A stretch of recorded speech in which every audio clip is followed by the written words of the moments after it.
Bienvenue à la fac de lettres. Le chemin de la fac de lettres se déroule en 3 actes après que le décor ait été planté. Acte 1, à cœur ouvert et à voix nue.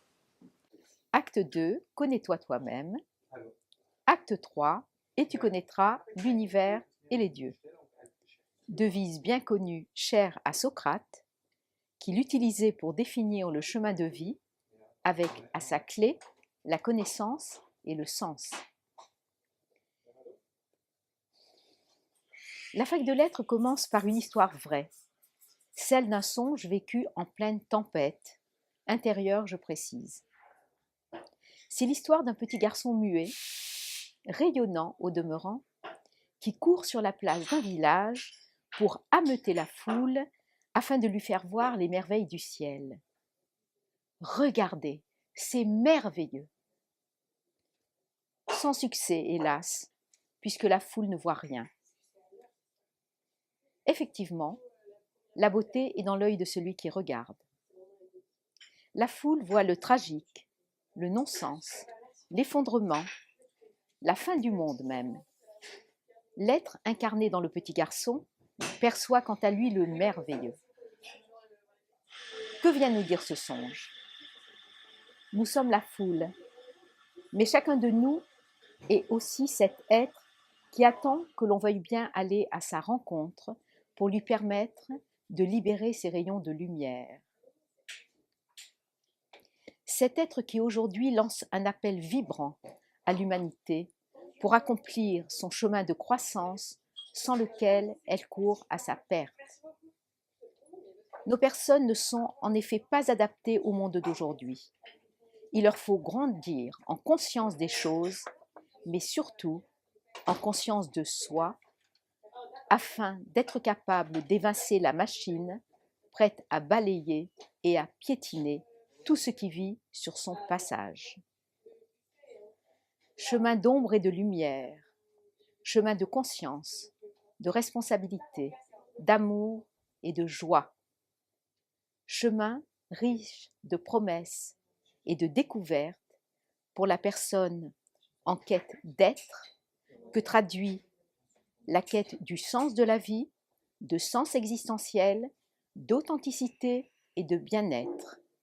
Bien-être avec un E majuscule, je précise, à ne pas confondre avec la somme des plaisirs divers et variés à laquelle le bien-être est assimilé.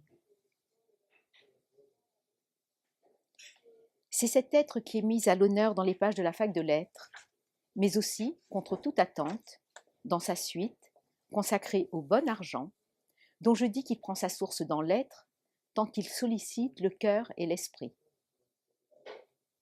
Le premier tome de l'ouvrage est une invitation au « va vers toi » par la fac de lettres.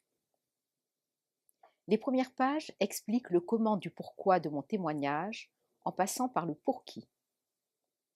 Quelques mots aussi sur le titre, décliné au futur. Quand la conscience de soi s'éveillera. Petit clin d'œil à l'ouvrage d'un certain Perfit au sujet de l'échelle de l'éveil de la Chine. Quand la Chine s'éveillera, je le rappelle. Espérons que ce qui se vérifie aujourd'hui avec la Chine se vérifiera tout autant pour la conscience de soi, de notre véritable nature d'être humain élevé à sa dimension d'être. Avant d'entrer dans le vif du sujet, une question fondamentale, suivie de quelques précautions quant au fond et à la forme.